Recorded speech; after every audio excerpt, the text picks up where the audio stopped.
Mulligans and Hackers Golf Podcast, Episode 5. I'm Chris. And I'm Alvin. And it's been about a month since we've done a podcast because we've been doing nothing but golfing. I don't even feel bad about it. No. I've been playing a lot of golf and loving it. Yeah, and we've been playing well, actually. We've had a few tour dates in there, I think about 3 since our last podcast, and a whole lot of practice rounds. And we've just been getting out to the golf course just about every day. We had a pretty wild heat wave here down in southern Alberta where we were close to 40 degrees for a solid week, which is a little hotter than I'd like, but that's a little too warm for me, but we still got golf in. Absolutely. We still played. Good golfing weather. So I think last time we talked, we were talking about heading out to Burstall for our second out-of-town date of the year. And we went out to Burstall on June 12th for an out-of-town date.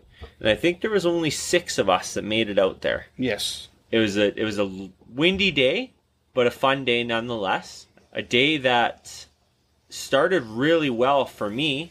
I went par, birdie, par, par, par, and then kind of lost the touch a little bit. But I still managed to pull out the win that day with a 97 and beat Dave C by 2 strokes. Yeah, he shot a 99. That was his best showing, a second place finish. Yep. So that was good for him. I finished way down in number 4 because I had a really rough day.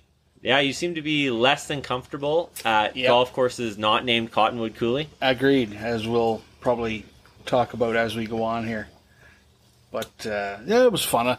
And we went to Chevy's, a local restaurant, afterwards, and I think that was the best part of the day for me. Yeah, absolutely. The food there. Well, we were starving. We stopped in. We got, I had the chicken Caesar wrap, fries and gravy. Absolutely delicious. Bacon cheeseburger, yeah. Yeah, and I can't remember what Josh had, but it was delicious as well. Always got to stop in there for some food once we're done our round. I probably could have played another 18 if I wasn't so hungry, but it was fun to get out there, and it's kind of crazy because on the wall in their clubhouse, they have their pricing list, and it says $200 for a lifetime membership. That's crazy. Yeah. I still don't believe it. It's insane because, I mean, an out-of-town membership for the year is like $400. Yeah. And, I mean, it's only like a 45, 50-minute drive. It's almost worth it because it's such a nice course. Yeah. Even if you only golf 4 or 5 times there throughout the year. It's mind-blowing. I think we might have to call and confirm that. Yeah, I mean... Because that might be something I'm going to just do. Right? Just to have it. Absolutely. So that was a blast. So that Burstall event put you in first place. Yes. Overall in the season standings. Yeah, I surpassed you finally and took first, and I think it put me in the running for the purple sombrero for the out of town points. Yeah. Oh, we haven't run that one up we haven't run those standings up in a bit, but we'll get to that. So that one was good, and then I think the following day we came back and we played Cottonwood. Yeah, that would have been event number 9, correct? Well, no, we didn't play Cottonwood as an event the next day. We just came back and played a practice round. Right. And then the following weekend we we didn't play Cottonwood. We played Medicine Hat. Yes, that was your break 100 day. Yes, and that failed miserably. Why did it fail? Because, again, I'm not comfortable on those courses.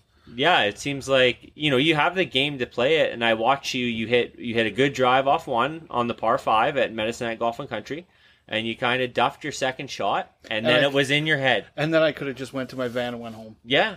I couldn't get it back for the rest of the day. Which is crazy because I ended up shooting a 94 on the Sunday, and I went double, triple, double to start, and then I played bogey golf the rest of the way. I couldn't get it out of my head. No, I just couldn't get it out of my head. It was in my head that I wasn't going to do it, and I didn't, and there was nothing I could do that day. Well, you're going to get another chance here in a few weeks when we play Medicine Hat as a tour date. Yep. And I mean, at that point, the scores count, so big points will be on the line there. That's going to be an interesting day to see how everybody's game transfers. Clark played there on Saturday. Yeah. And I think he shot a 94 or 95. Nice. So good for him. I'm not surprised because his game's kind of coming around. Yep. He's starting to play well. And then we had your break 100 day, and then the following weekend... We took a trip to Lethbridge. Yes, we took a trip out to Lethbridge. You, myself, Darren, and Josh all went out to Evergreen Golf Course, hoping to use the top tracers. That was kind of a wasted trip because the data we were getting was nowhere near what we thought we were going to get. No, and I mean, the first time we went out early this season, the data was great. Yep. We were getting great numbers. And I'm still using those numbers now. Yes, and so am I. For my irons. Not necessarily for my woods, because that has gone kind of up. Yep. But for my irons, I'm still using the distance and yardages that I got at the beginning of the season. Yeah, and absolutely. And it still seems to be working well. Well, and I'm doing the same thing with my irons. But I mean, I've basically put my driver in retirement for now because it's been slicing bad and gone to 3-wood off the tee if I need it. Or hybrid. And my 3-wood, I'm getting anywhere from 240 plus. I mean, yesterday I got damn near 300 yards out of it with the wind assist on the first hole at Cottonwood. Because me and my daughter played behind you, and the wind was at our backs on 1 and 2. Yes. And on 1 and 2, I hit both my longest drives of the year on both of those. Yeah. The wind was helping, yes, I get it, but I still hit the ball straight and long on both of those, and as did I. Yeah. I was inside the 100-yard mark on both of them. And it feels good when that happens. Yeah. Yeah, you just get the ball out there. It was crazy. It was crazy. For me, it's been just a matter of putting myself in better positions, no matter the golf course, understanding that I have lots of length with my 3-wood. I don't necessarily need a driver now that I'm hitting my 3-wood 240 to 260, 270, depending on the wind. Well, I think through a couple of our practice rounds, number 8, which is a drivable par 4 for us, I'm rolling it up there really close or just off to the right green high with my driver, and you're getting there same type of yardage with your 3-wood. Yep. Yeah, it's running pretty good. And I mean, it's a lot more controllable than my driver. Which, I mean, my driver... Even if you do slice it, it's not slicey. As drastic. The yardage isn't there to get you in trouble. That's right. It's still playable, right? Yeah, which is nice. And I mean... Which is what I talked to you about putting the driver in the bag and using your 3-wood and hybrid off the tees, so that if you do slice, you're not putting yourself in trouble. You still have a shot at the green with your second shot. Yeah, you're playing your second, not your third, right? Yes, You're saving yourself shots that way. So yeah, we went out there to use the top tracer, and I mean, it didn't really give us the data we had hoped, but we spent an hour out there, hit some balls, and then we decided to play the Tabor the golf course on the way home. Yeah, that was the first time I had ever played it. It's been 20 years since I've been there, I think.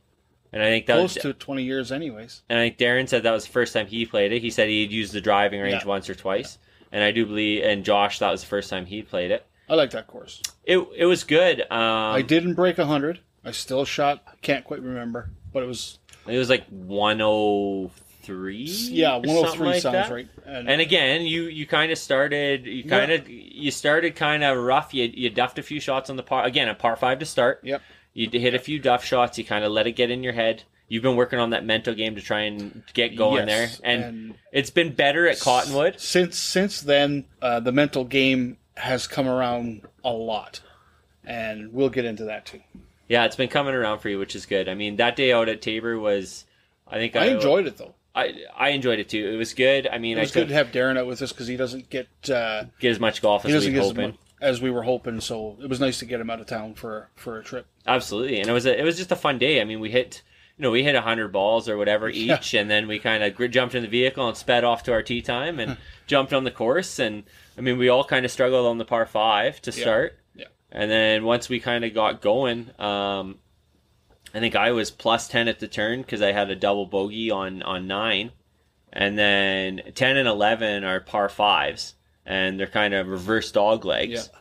So on 10, I went driver to the corner, or not driver, 3-wood to the corner. And then I went 3-wood to the left edge of fringes on the green, about 75 feet out. Right. From the pin. Right. And it was on the fringe, and I didn't want to chip it because I'm pretty comfortable with my putter. So I grabbed my putter and drained a 75-foot eagle putt. It was unbelievable. Eagle. That was your first eagle of the year? Yeah, my first eagle of the year. Yeah, that was something else. That was something to watch. Yeah, I wasn't enjoying my day up until that point, and that really turned the day around because it's not every day you see a eagle on a par 5 with a huge 70+ foot putt. So right? It was like, great. I looked up and my brother Josh is standing behind the pin, and he's just shaking his head as he's watching me line up, and I'm like, I don't know what he's shaking his head about. And then I putted it, and it went straight in the hole. And he's like, I didn't think you were gonna hit it that hard. I'm like, dude, I had like 75 feet. I had to crush it to get it there. I just was super happy it went in. And then promptly on hole 11, I put my tee shot into the water for my only drop shot of the day, and took a double bogey. But I mean, ultimately, at the end of the day, I think I finished +3 on the back to finish with an 85 +13, which is the best round I've shot on a par 72 course in a long time. It's good. One of my best I've ever shot, and it felt really good. I mean, especially not using a driver, using a controlled 3-wood or a hybrid, and just trusting my clubs to get there. So I had a blast. It was fun. It was a nice fun day. It was a nice change from our normal regular golf. Absolutely, say, right? Yeah, absolutely. I mean, you at that point you were kind of ready to get back to Cottonwood and kind of get comfortable, right? And that's when my mental part of this game started to change, was when I got back from there. I wasn't going to let that stuff get in my head anymore. Play the shots that I know I can play. Yep. And I just have to translate that from Cottonwood now to those bigger courses. I've got the shots.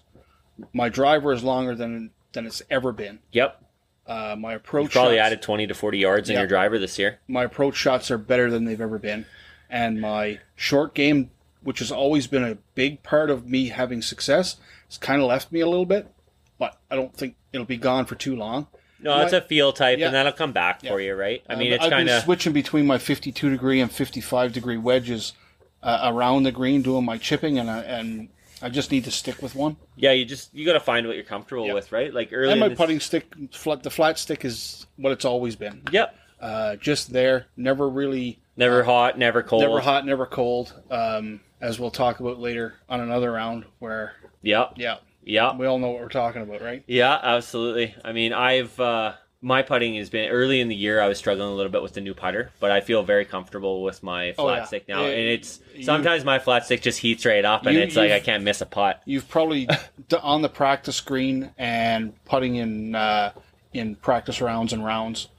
You've got quite a few hundred strokes with that putter now. Yep. So.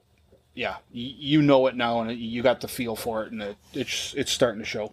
Yeah, and it's playing really well. So then the Wednesday after that weekend, we actually had our first midweek round. And we had 6 guys out for that too. Yeah, it was a after work round, so it was a little different feel for everybody. You weren't rested up. Everybody worked all day. Everybody worked all day and kind of rushed to the golf course to see what you could do, right? Yeah. And what were the standings that night? Well, I got first place that day with a +15. Shot an 81. That was a really good round for me. Yep. You picked up second place with a +16. Shot an 82. Yep. Then Chris Mckeon shot an 83. This was definitely our closest round we've ever had. Yes, that's right, because I think the top 5 or top 6 were separated by 5 or 6 strokes. Big Dave C finished in 4th with an 84 +18. Jeez. Clark finished at +22 and 88, and then Josh finished +43 and 109. So first, second, third, and fourth were 1 stroke apart. And I don't think we've ever been that close before. No, I mean, we've had a couple spots that have been that way, but not that big of a group, right? So that was a lot of fun, because everybody was in it. +15 to +18, that's our bogey range. Yep. That we all kind of play. So it really played out for us that day, and that was a lot of fun, because it was really close, and we were all guys were all in the carts together, and we knew we were all close, and it was a lot of fun. Just adds to the camaraderie, and we're all competitive, so we want to win. Yeah, and I mean, we get out there, and it puts a little bit more pressure on your shots, right? So you hit a bad shot, and you're like, okay, I got to recover here. So then the overall standings after that still had you in first place with 3 wins. Yeah, I think I was just ahead of you by 150 or something like that. Yes, 150 points. And that put me at 3 wins. Yep. So you had 3 after that one. I had 3 event wins after that one. Chris Mckeon has 2, and Darren still has his lone one. Yep. After that. So I was 150 points behind you. Yes. And then I think the 23rd, 24th, 25th. So then the Sunday, the 27th, was our next round. Yep. Again, out at Cottonwood. Yep. And I do believe you won back-to-back. Yes, I won that one as well. That was the best round I've ever had down there. Right, and I think you and Chris were dueling all day. We were. I shot a 75 plus 9. Whew. So there was a lot going right. I was 2 under through the first 5 holes. I've never been 2 under on a golf course ever. That's awesome. And through the first 5 holes, I was 2 under. And that gave me the leeway, I guess, to play a normal round after that. Yes. Because I did double bogey number 9. Yeah, I think once you, typically, lately at least, once you get through 6 or 7, then you kind of play just bogey golf. Par bogey type thing. That was a good one. So at the turn, when we made the turn after 9, Chris Mckeon actually he was +2. Yes. And I was +3 after the turn. So he had a stroke lead on me making the turn because he bogeyed number 1, then ran off a string of 7 pars in a row. That's crazy. I don't know if anybody's going to beat that this year. 7 pars in a row is pretty wild. That was wild. So I knew I was having a good round because I had started 2 under. Yeah. I didn't, and we were in the same cart. You really weren't talking about it. So we were just we were writing down scores. We weren't really talking about it. Then when we got to 9 and counted it, I was like, geez, dude, you have a stroke. Like, I played well, like out of this world well for the first 9. But you played even better. Yep. Like 2 bogeys, and that's it. Everything else was par. So that was fantastic. And then when we got to the back 9, I continued to play my... the back even a little bit better than my normal golf. Yeah, the back tends to be a little bit tougher for you. I managed the bogey the par 5, which is huge, and that is huge for me. Yeah, that really sets your back. I got through the 2 back-to-back par 3s with pars. Then I bogeyed 14, the par 5, and I knew I was in the running for that, but I didn't know the score was going to be quite that good at the end. Yeah, again, 75. Yeah, I'll take that. You bet. So then Chris Mckeon finished second. His back 9, I wouldn't say fell apart, but it wasn't as good as his front 9. So he finished with a 79 plus 13, which is still, for us, that's a really good score. Yeah, he went plus 11 on the back, but I mean, he would tell you that 16 and 18 have kind of been getting him lately, which are the 2 par 3s on the back. Because I believe he triple bogeyed both. Yes, and that was that's 6 strokes, right? That's 6 strokes, right? That's the difference. So then you finished third with an 89 plus 23, not your best showing. Oh, I played terrible. I even brought up my driver a couple times because I just knew I was out of it just trying to hit some balls. And I mean, honestly, I ended up tied with Dave, who was in our group. And I probably could have solo thirded, but I was kind of at the point where I was just having not a good day. Yeah, so Big Dave, he finished plus 23, 89 as well. Clark finished plus 26 and 92, and Josh finished plus 44, 110. So you didn't have a great day either. Yep. Overall standings after that, I jumped ahead of you again. That's right. So now I'm holding down first place again. Yes, going into our next event, which is this coming Sunday. By 200 points. Yes, and I will not be attending this event. I am playing this event, and this gives me more points ahead of him, so whatever happens, happens. Yeah, I'll be gone because I'm leaving on Wednesday to, we're going to go on a little holiday. We're heading up to Calgary Wednesday night, and then Thursday morning we're going to drive out to Canmore, play Silvertip. Out in Canmore. Nice. And then after that, we're going to go check into our hotel in Kananaskis. And Saturday, we're going to play... Last year, we played Mount Kidd on the Kananaskis golf course. This year, we're going to play Mount Lorette. So then we're going to play that on Saturday and get some different mountain courses in, which is always fun and exciting. And... Nice. I'm going to enjoy the fresh air out in the mountains and get away from this heat a little bit. I will gladly sacrifice a few points just to get out there and do that. Take some pictures, please, so we can post some pictures of that. Yeah, you betcha, man. I will be taking a ton of photos. It's always beautiful out there, man. So those back-to-back wins put me ahead of you in overall wins for the correct, because you have 4 now. So now I have 4, and I have 3. Yeah. Chris M has 2, so he'll have a good chance of finishing first this weekend. Yes, he's been playing well. So he's been playing well. And you know who else has been playing well? Dave C's been playing really well. Yeah.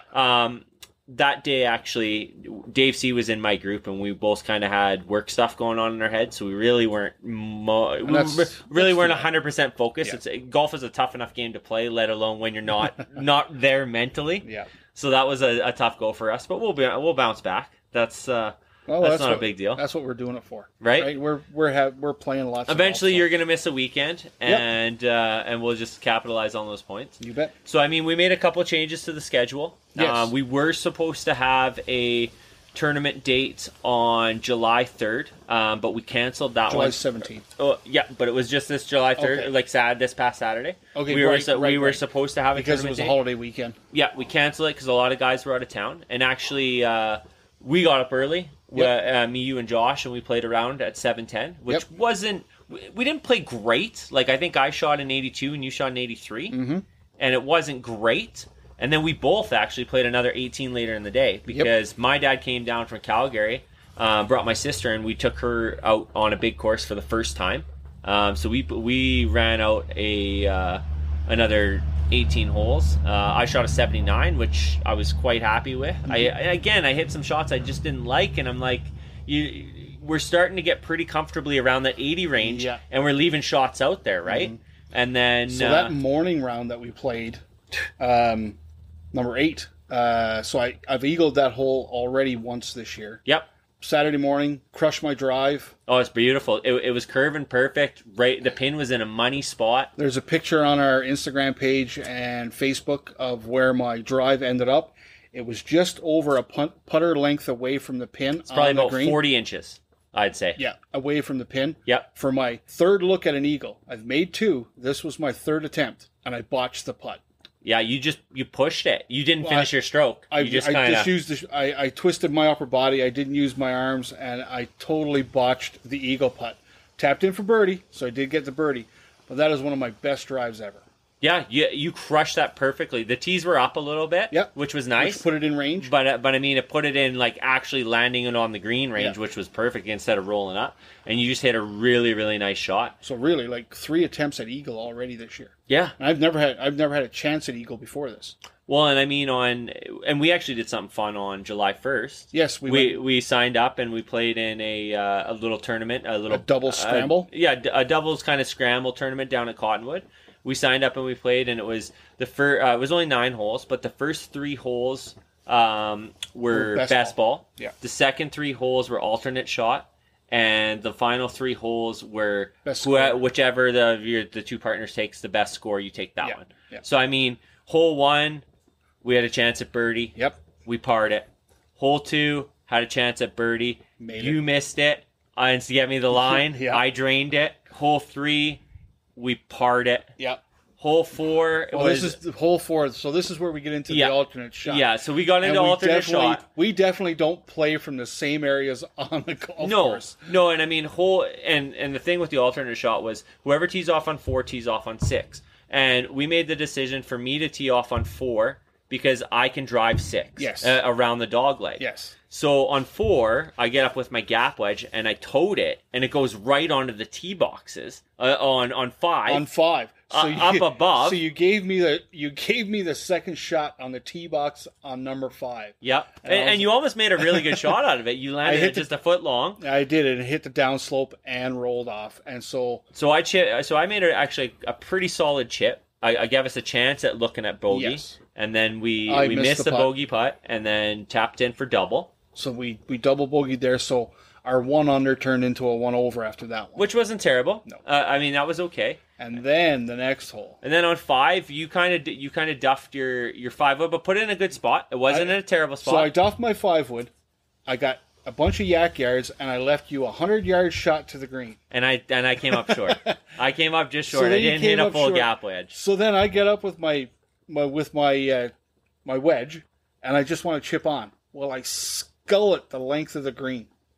Yeah. What a terrible shot. So then I grab my 60 and I'm like, okay, the whole green is slanted towards the pin. I'll just land it about halfway there and it'll roll. Well, I landed about halfway there and it stopped and didn't move. And I think we were like 30 feet. The greens are aerated too. The greens were aerated. Yeah. And that's caused a little bit of havoc the last few rounds that we've been out. I'm glad we didn't have an event day since they've aerated the greens. Actually, that's a good point. Because it was causing a little bit of grief with some putts. Yeah, because you never know what's going to happen, right? So anyways, I chipped on, and then we ended up 3-putting to take a triple bogey. To take a triple bogey on a hole that we should par all the time. Well, I mean, at least. It was bad. It was just a bad showing, and that kind of put us out of the running. So then number 6. Yeah. So what we did this alternate shot strategy for, if we wouldn't have screwed up those holes, so you get up and tee off on number 6. Yep. 3 wood? Yeah, 3-wood. Always 3-wood. 3-wood, cuts the corner, and I wasn't quite sure he made it, and he's like, yeah, I think we're there. So we drive up around the bend and look, and there he is sitting right on the green. Center green. Center green. Yep, with a chance at eagle. He made the shot. He made the shot that we wanted. Yep. But we just didn't make the 2 holes count before that. And I mean, we got up there, and so then you had the eagle putt, and that's a tough green to putt on. It is, yeah. So I mean, it kind of went right on us. We didn't make the eagle, and you left me a tough birdie. Yep. But we were able to drain it. Yep. Take the bird. Yep. And then we went par. We parred the par 3 on the number 7. Yep. Number 8, you pulled your tee shot out of bounds, which is just crazy. Yeah, I don't do that because again, number 8 is my eagle hole. But I faded it a little bit and it went OB. And then I kind of hit mine along the ground, and then I ended up shooting bogey, which is what we had to take, which is unfortunate because that's again a scoreable hole for us, right? Yeah. And then 9, we ended up taking bogey as well. Yes. And so that kind of put us out of the running for any well, prizes. and I mean, so we finished +4, and we easily could have finished like even or -1, -2. And I mean, ultimately, the teams that won were even. I think there was 5 or 6 teams that were at 33, even par, and that so they just randomly drew the winner. I feel like we could have won that tournament, but that's okay. Well, It was fun. It was our first time going out and doing a scramble like that. And different strategy, right? Yeah. Like the alternate shot kind of. By the time we got to 6, we had it figured out. Yeah. But it took us a couple holes to get it going, which was okay. So hopefully that bodes well for our next. Yes, because we're canceling the tournament date on July 17th, which was going to be the out-of-town date for Bow Island. Yep. And the reason we're doing that is because we are going back to Rolling Hills for the men's open scramble tournament. Yeah, so we picked a team from our Mulligans and Hackers to take out there. Absolutely. We're going to represent Mulligans and Hackers out there. Myself, you, Darren, and Chris M., all the winners on tour, are getting together to put together a scramble team. And we're going to go and play in Rolling Hills, which is a course I love. We're going to go out there and try and win. And I think we have a really good chance. With the 4 of us having an opportunity to hit each ball, I think there's a chance to lay down a really good score out there for us. And that's coming up on July 17th. So after I get back from holidays the following weekend, and I'm pumped about that. I am really super excited. 4 of us taking a road trip out there. Yeah, it's going to be a lot of fun. I mean, we're going to go play some golf. We're going to have some steak dinner. Yeah. It's just going to be a blast. And we love that course. They love us out there. They shared our podcast up on their Facebook story, which is awesome. Yeah. We can't wait to go back there. And as soon as we seen the scramble tournament, it was kind of, I made a phone call, kind of got the details on it. I'm like, yeah, we got to go. Yeah. That's something we got to do. So we'll postpone the Bow Island one for a week. Yes. So we're postponing the Bow Island one to August 7th, which would have been a Cottonwood date, but we're moving August 7th to Bow Island, and then August 8th will be Cottonwood. Yes. And I do believe after talking to my dad on the weekend while he was down on Saturday, he is going to be attending both those. Nice. He's going to come down for that weekend. Nice. So he wants to get 2 more event days in. That'd be awesome. So that'll be good. That's what I said to him. I mean, playing out in Bow Island's pretty fun. It is a nice course. Yeah. It's another one that if you can hit the ball straight, you can have success, right? You just got to keep it out of the crap and out of the trees out there. So that's good. I guess that's where we are with our Mulligans and Hackers, right? Yeah. So and all of our event days we're caught up with. We're going to go do a tournament. We did the Canada Day tournament. Yeah, and I mean, if you guys are, if you ever wonder what's happening in the Mulligans and Hackers world, check us out on our Instagram at Mulligans and Hackers Golf, Facebook at Mulligans and Hackers Golf. Check out our podcast wherever you get your podcasts, Apple, Spotify. We're listed on there. Give us a subscribe, hit subscribe, give us a like, give us 5 stars, give us some feedback. If you guys have any questions that you want to hear us talk about or things that you'd like for us to talk about, send us a shout out. We got an email at mulliganshackersgolf@gmail.com. We do, yeah. Going back to that, this is our last call for pre-buy for our shirts. We're going to let it run for 1 more week, and then we're going to close it, and we're going to make our order. Yeah. So I think we got 10 or 12 shirts right now to order. So if anybody else wants any, please reach out to us either on Messenger, email. Let us know what you want, and we'll add you to the list. and then we'll deal with payment when it needs to be done. Speaking of Instagram, we're on our way to 500 followers on Instagram. We're at 488 as of today, I believe. Holy smokes! So that didn't take long at all. Getting close to 500, which is cool. Jeez. And a lot of interaction on Instagram too. So I started listening to some other podcasts. Yep. And we've been chatting with them. On the Screws podcast, that's a Canadian one. Glorified Donkeys, which is a bunch of caddies in the States, and they tell caddy stories. I laughed out loud at the last episode, and we've been chatting with those guys too. So please check out Glorified Donkeys on Spotify and Apple Podcasts. They're hilarious. Listening to those guys tell stories about caddying, because they're just caddies for golf courses. Hilarious. They've seen some wild stuff. Yeah. Oh, there's some stories there that are laugh out loud. And again, the guys that Putt That Podcast, those guys are really good. Their newest episode should be this week, Wednesday maybe. Okay. And so in all these podcasts that I'm listening to now, ours is new guys getting into the podcast. Yeah. Or getting into golf, I should say, and just, we're just entering this world of golf. Yep. So that's kind of our niche. On the Screws Golf is out of Ontario, and he talks about actual golf courses that he's visited, and he does specific golf courses. A breakdown of them. So that's his niche, and that's really cool. And I listened to the last one. He had the 36 a day guy on there. Okay. Mike Johnny. And he's a Canadian golf blogger, and they were talking about all these different golf courses. Yep. And it was really good and really informative. Really liked it. So check out On the Screws Golf. 36 a day. We'll be talking about those guys, or we'll be talking about Mike Johnny maybe a little later, because we've had some interaction with him too, and we'll get to that in another podcast. Glorified Donkeys. Well, that's caddies talking about golf. That's just hilarious and a lot of fun. So that's their niche. That's great. And Putt That Podcast they talk about the PGA, the pro golf. Yep. So that's their niche. So in all these 4 podcasts of Mulligans and Hackers, On the Screws, Glorified Donkeys, and Putt That Podcast, you're getting all different avenues of golf. Absolutely. Getting your fill of everything. You're getting your fill of everything when it comes to talking about golf courses, talking about pro golf, stories about golf, the caddies. And us just getting into this whole thing. So there's a great plethora of golf podcasts out there that can get you any niche that you want.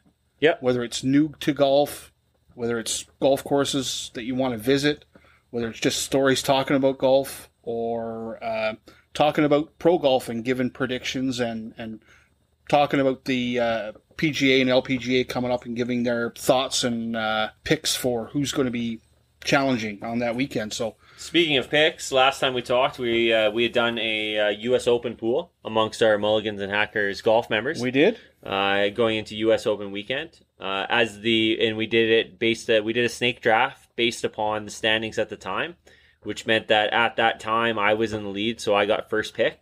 With my first pick, I took the eventual winner, John Rahm. Yeah. So enough said.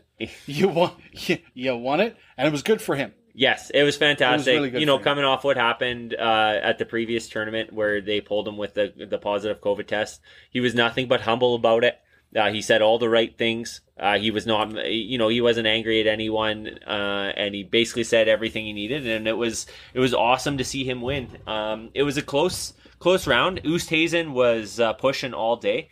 And what really gave Rahm the win was he made 2 crazy good putts on 17 and 18 yeah. to make birdie, yeah. and really apply the pressure. And then Oosthuizen hit his ball. Oosthuizen took a bogey on 17, yes, because he went OB. Yeah. And after that he needed an eagle on 18, which is a drivable par 5. He needed an eagle on 18 to force a playoff, and he just couldn't get it done. No. And it was awesome. John Rahm is quietly becoming one of my favorite golfers. Yeah. He's just awesome to watch. So strategic, great with the putter. His short game is amazing, and he hits a big bomb just like everybody out there, right? So I mean, we had John Rahm winning the U.S. Open. We also had Garrick Higgo from the European Tour. He came over and he won the Palmetto Championship for his very first PGA Tour win. We also had the Travelers Championship, not this past weekend, but the weekend before. Harris English and Kramer Hickok went 8 playoff holes.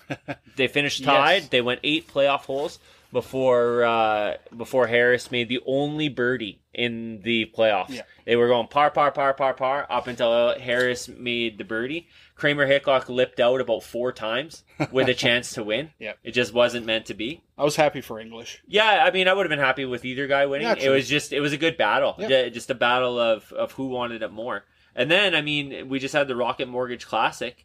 And again, yesterday we watched another playoff. This time there was 3 guys tied. It was Davis, Neiman, and Merritt were all tied after 72 holes. They went to the first playoff hole. Davis and Merritt parred. Neiman took a bogey, which dropped him out. And then Davis and Merritt slugged it out for another 4 holes before Merritt missed a par putt on the 5th playoff hole to give Davis his very first career PGA Tour event Good for win. him. And just before that tournament started, DeChambeau and his caddy parted ways. That's right. Yes, they even played the practice round together. Yep. They And did then it the just practice kind of round. came out of nowhere. Came out of nowhere. And did you see the video of Phil? Because Phil Mickelson and Bryson DeChambeau played a practice round together. And on that practice round, while Bryson was teeing off, the video's out there. You can go watch it. It's Hilarious, actually. It's absolutely hilarious. So Phil pulls Bryson's 8-iron out of his bag, puts it on his knee, and puts a kink in his shaft on his 8-iron and sticks it back in the bag and just starts looking around like nothing's happened. And his caddy is looking like, did you just pull a club out of the bag? Because his caddy is out. Bryson's caddy is obviously watching him tee off. Yeah. So Phil got the club out, put the kink in it, had a look at it. Yeah, that's a good bend. And returned the club to the bag, and the caddy was like, what are you doing? And he didn't see it. So I would have loved to have seen Bryson pulling his 8-iron out of that bag sometime down the road and going, what the hell is this? What happened here? But I wonder if that had anything to do with him and his caddy finally breaking up. I have no idea, but it's interesting because they won the U.S. Open together. They've won 8 tournaments together. Yeah, so Like it's eight championships together. it's very weird that they would part ways. Yeah. But- And again, it all comes out that it's mutual and that, the relationship is around its course. But And I do believe he had a Cobra rep or a guy that works for Cobra Yeah. ended up being his caddy for the tournament, Yeah. which is kind of funny. It is hilarious. So on the PGA or on the LPGA side, 3 weeks ago, Nelly Cordia won the Mahir LPGA Classic. Really good turn for her. And not only did she win that one, but the week after, she won the KPMG Women's PGA Championship. Now, that propelled her into number 1 overall in the world Right, and dropped Jin Young Ko to number 2. right. So this past weekend, Jin Young Ko decides that she's going to win this tournament, so she wins the Volunteers of America Classic. Doesn't quite take back the number 1 overall spot. But add some pressure there. But she is now like, okay, I lost number 1, I'm getting it back. So she wins the tournament the week after she lost the number 1 overall world ranking. So good on her for stepping up to the plate and getting back into that. Absolutely. It should be an exciting, lots more tournaments coming both ways for the PGA and the LPGA. So that'll be good. And I mean, we're just going to enjoy the golf. The weather's going to tone down a little bit here, so it's not quite so crispy out there. Yeah. But I mean, we're going to get as much golf as we can in. I'm going to enjoy my holiday out in Kananaskis. So I'll make sure to post some pictures and take some pictures of the beautiful courses out there. And I finally got my daughter out playing golf on the golf course, not just driving the cart the last week. Yep. So that's been a lot of fun. I even bailed on you and Josh yesterday to take her out for 18. Yes, because we were going to go out together, and then you messaged me and said you were going to go out with Murray. So you went out there and you did your thing. And that was awesome. She's playing well. I've got some videos of her out on the golf course, and with a little bit of work, she's driving the ball well. She's almost out driving you from the whites. From the whites, it's amazing. So number 2, I do believe that Cottonwood is the longest par 4 they have. Correct. She hit it in 2 from the whites. That's awesome. So she hit her drive, and this was... that's like 300-ish yards from the whites. So she hit her drive, and then she took her 5 fairway wood and put it right on the lower part of the green, putting for birdie. That's awesome. Yeah, and then on number 7, she teed off from the whites. She hit the green. Make her par putt. She did not. Ah. She did not. But again, I mean, she's making the green. She's double bogeying a lot because the finesse game around the green, the chipping and putting, which takes a lot. The putting takes right? time. But it's been a blast getting her down there, and I can't say enough about Youth on Course. And I can't believe it's not in every province in Canada yet. It's only Alberta and Ontario. That's crazy. Somehow it's got to, I don't know how, but it's got to be available in BC, Saskatchewan, Manitoba. The more youth that get out there and play, the better. You're developing your future members. Yeah. Yeah, and who knows? I mean, Right. there's going to be the odd one that turns out to be really, really good. Yep. That could potentially go on to, play on the tours or whatever. Yeah, and I just started following Youth on Course on Instagram, and because they're out of the U.S., so I think it's in all the states and only 2 provinces here. Okay. But I can't say enough about it. It's really helped Marie in giving her some purpose, doing something. Yeah. Some competition with herself. Yeah, something to get out and enjoy, right? And I mean, and really, all it took was a couple good shots on Tuesday, and she was hooked, just like that. So Saturday, I asked her if she wanted to go, and she said yes. So she played a lot of holes on Saturday. She didn't play all 18, but she played some, and she made some really good shots. That's when Sunday. Yeah. We booked a late tee time. We booked a late tee time, Yep. and I think it was in the afternoon. She messaged me. She said, "Dad, I'm feeling golf today."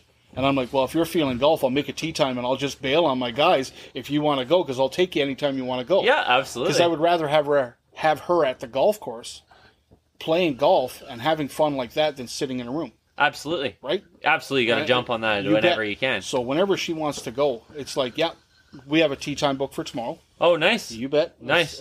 We always go out usually on Tuesday because it's ladies' league. Yes. So you can get 9 in after. So we get the last tee time before ladies' league starts. We get the last tee time, and we can only play 9, but we get that 9 in every Tuesday. We've done it for at least a month now, and now we're getting extra games in. Like I played 3 rounds this weekend. Two in one day, which is pretty big for you. Yeah, 36 a day. 36 a day. That's pretty crazy for you. That's my first 36 a day this year.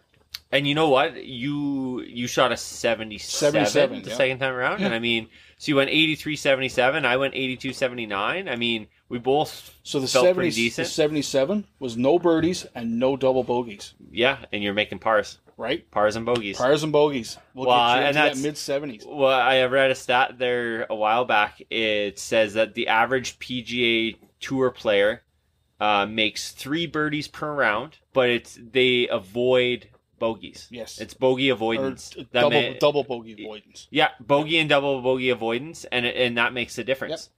Like, that's why they're so good, because they'll just par everything. You get up and down for saves, and you par it. So it's not about necessarily making a ton of birdies. No, it's just making your pars. Making your pars. And capitalizing on the good shots that you make, getting that birdie, right? Correct. Yeah. And bailing yourself out of trouble when you get into trouble. Yeah. Right? Yeah, and I mean, down at Cottonwood, you're very, very comfortable down there. So, I mean, you're going to be tough to beat down at Cottonwood for the rest of the year, I think. You're putting up some really good scores. I just want to see your game progress to the point where when you go to a different course, you don't start drowning. Yeah, exactly. And that's part of the mental of, okay, it's just one bad shot.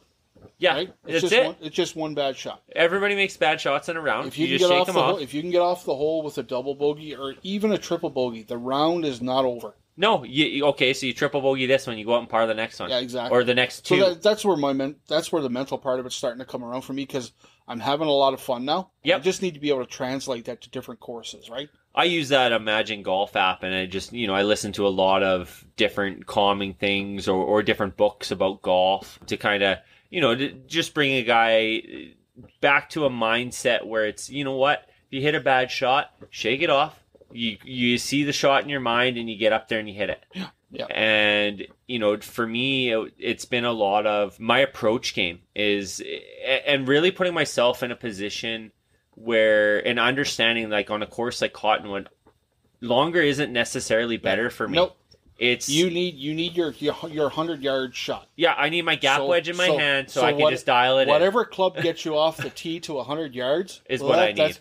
It doesn't have to be driver. It doesn't have to be 3-wood. It can be your hybrid. It doesn't even have to be a hybrid. It could be an iron. It could be an iron, right? To get you to that 100 100-yard gap wedge. Yep. And once I get the 100-yard gap wedge, I mean, on 11 twice, like on Saturday when we played, I hit my approach shot to within like 12 inches, a foot for an easily makeable birdie. Yep. And then the second time out, I did the same thing. I hit I missed off the fairway to the right down in the valley, which is a typical miss on that hole. But the first one I was on the fairway. The second one I missed down in the valley, again, gap wedge, about 100 yards out, up and over, and I was probably about 18 inches from the pin. And I missed that birdie, but I made the par. And it's, you're setting yourself up for really good opportunities when you're hitting it like that. Since the season began and we were in the low 90s when we kind of started, and then we started to creep into the 80s. Yep. Right? And now we're into the low 80s and we're creeping into the 70s. Yep. Is there a chance that one of us, before this season ends, gets into the 60s? I mean, it's not out of the realm of possibilities. I mean, I've seen you put up 36, 37 on the front. Yep. I mean, Chris has done the same thing. Mm-hmm. It's very possible. It's just the difference is between the three of us, because we're basically golf the most out of everybody and probably have the best chance of doing that, is your game translates really well when it's fair weather out there. Agreed. So does Chris's. Agreed. Chris and you play absolute lights out when it's perfect conditions. When it's not too hot, not too windy, we're fair weather golfers. Yeah, you guys play absolutely lights out. And I mean, I tend to play roughly the same no matter what it is. Yeah, no matter what the conditions are. But you guys are like, if you have scoring temperatures where it's nice, I wouldn't be surprised if one of you guys gets into that 60 range. That's something. Like, I mean, that's plus 3. Plus 3 or better. Yeah, so it's a 66 course. Yep. Par 66. A 69 at plus 3 would be out of this world. That'd be just crazy if someone can do it this year. So, but I mean, again, it's there. But we're watching our scores creep down. And that's just where my mind goes. So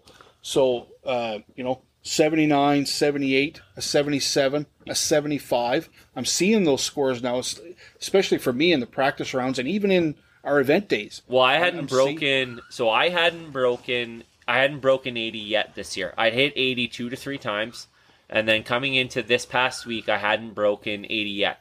So Wednesday evening after work, Josh and I snuck out for a round late in the night. Or later in the evening, I shot a 79. Yep. First time I broke 80 all year. So there we are, right? So then I hit it. You see that constant score progression, right? So you hit a 79. So then Saturday come out, I hit an 80 to 82. I'm like, okay, that's not the greatest. I mean, I left some shots out there, but I'm okay with that. Yeah. Then the afternoon comes and I shoot another 79, and I'm like, okay, I can do it. Yeah, you bet. You set yourself up for the the thing with me is make the turn comfortably where you're not, if you put up one big number, who cares? Wipe it away, go line up a bunch of pars. Yep. And that's all you have to do is if you put up a triple bogey, let's say. I mean, you want to avoid the doubles and the triples, but if you happen to get a double or a triple, you just say, okay, I'm just going to make one double or one triple, and then the next hole I'm going to go out and I'm going to par it. Or I'm going to par the next 3 or 4. And it's so, like, the round that I played where I was 2 under through 5. Yep. That was the very first round that you ever made the hole number 2 green in 2. Yes. Usually you end up short. And I drained a fairly long putt for my birdie on that. Yes. Yeah, because we were in the group behind you, and I watched you drain it, and I was like, "Oh, Alvin looks on today." But if you put something like that together with the 77 I shot, where there was no double bogeys in the round at all. Correct. Right, you put those kind of rounds together, and you start making birdies with them, and then you start creeping a little closer to that 70 mark, right? And that, I mean, I never thought we would kind of get there, but now that we're playing, that's not so unrealistic. I mean, I think a 69 might be a little unrealistic, but getting into the 72, 73... I think we can get low 70s. Right? I think we can get low 70s, and if you had absolutely everything go right, where your putter's just draining everything, you could get into the 60s. Oh, and speaking of that, so the last few practice rounds, I'm strictly a Strixon golf ball guy. Yep. I've used Strixon for the past 2 seasons. So I have a bunch of golf balls at home, so I started bringing some different brands out to my practice rounds. So we're talking Callaways, Top Flights, even some Wilsons, even Kirkland. I tried the Kirkland ball, and they're good. they would never replace the Strixon that I'm using, but I did pull out, for the first time, Titleist Pro V1s. And I'm not a Titleist Pro V1 kind of guy, but I will admit that the last couple times I've used those golf balls, I've been really happy with the results. See, and I've been playing my... Continue to the point where I would consider switching to a Titleist Pro V1 for event days. That could get Not expensive. Not yet, but I'm almost there. That's something I never thought I would do, but I really like them. See, I just bounce between my Vice balls, and then I started using some Bridgestone E6s because they're low spin. Yep. And it really helps with my slice. Those Bridgestones have been really good for you. And I mean, I love how they feel off the club or the putter face when I'm putting. So that works really well. And I mean, I put up some low 80 rounds with my Vice balls as well. Just kind of depends on the day. The Vice balls are slightly heavier or like slightly harder. So they roll a little bit more. And sometimes out on Cottonwood, the greens can be a little slow. So having that extra little bit of roll is nice. Yeah. But I still think you play better with the Bridgestones. Not that we notice a huge difference when we're changing this type of thing, because we're just hacker. But you get comfortable with something. Like I've always been comfortable with Strixon. Yes. Right? Because then you don't have to think about, that's the golf ball I use.